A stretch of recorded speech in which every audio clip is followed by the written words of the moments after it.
Mr. Blake, I'm Jean Craddock from the Sun Scene. Tape recorder okay? Go ahead, that's right. What's your real name? I'm Bad Blake. My tombstone will have my real name on it. Until then, I'm just gonna stay bad. Your heart's on the loose. You rode them sevens with nothing to lose. Where'd all those songs come from? Life, unfortunately. Place for the weary kind. I'm 57 years old. I'm broke. Why don't you sit down and write some songs, huh? Keep talking. You called all your shots.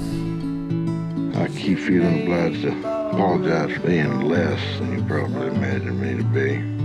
Somehow this don't feel like home anymore. We ought to go out and find some trouble to get into. Yeah, big trouble. And this ain't no place for the weary kind. I knew what the risks were with you, and I took them. This ain't no place. It's one hell of a song. Your mind. This is gonna be your best year in the last 7. Never too late, son. Never too late. Pick up your crazy heart and give it one more try.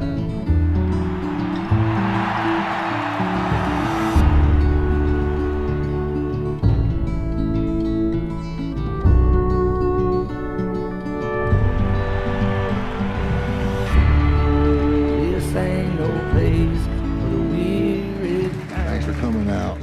It's so good to be home.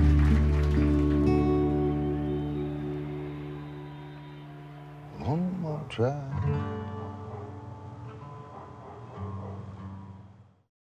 It's the Jim Kerr Rock and Roll Morning Show on Q1043. Amazing movie actor, movie star, multiple Academy Award nominee, Jeff Bridges. You know, you've been nominated, what, how many times? 4 or 5? 4 times. Four About to be 5. Okay, they're saying it'll be about 5.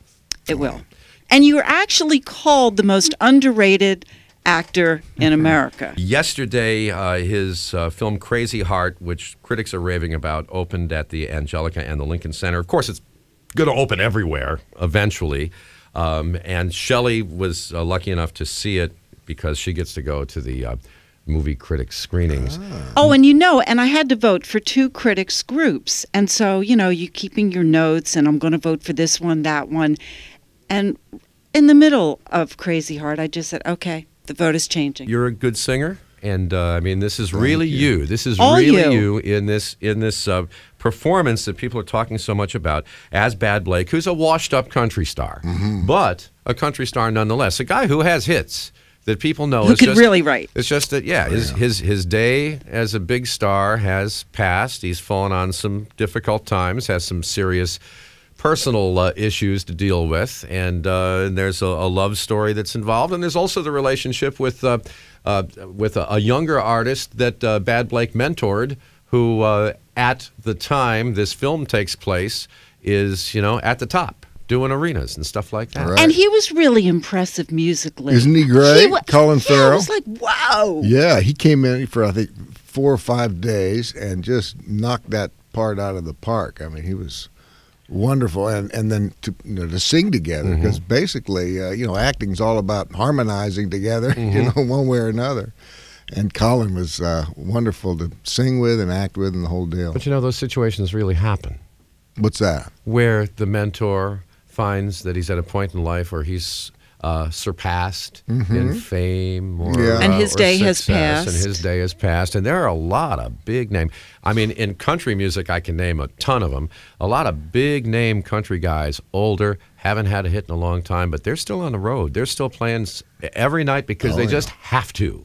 That's right. As artists, they have to. I mean, you know, Nashville is filled with stories of artists who just keep on going, like your character. That's right. That's right. A big role model for me was Stephen Bruton, who the movie's dedicated to, and he's an old buddy of T-Bone's. They grew up together.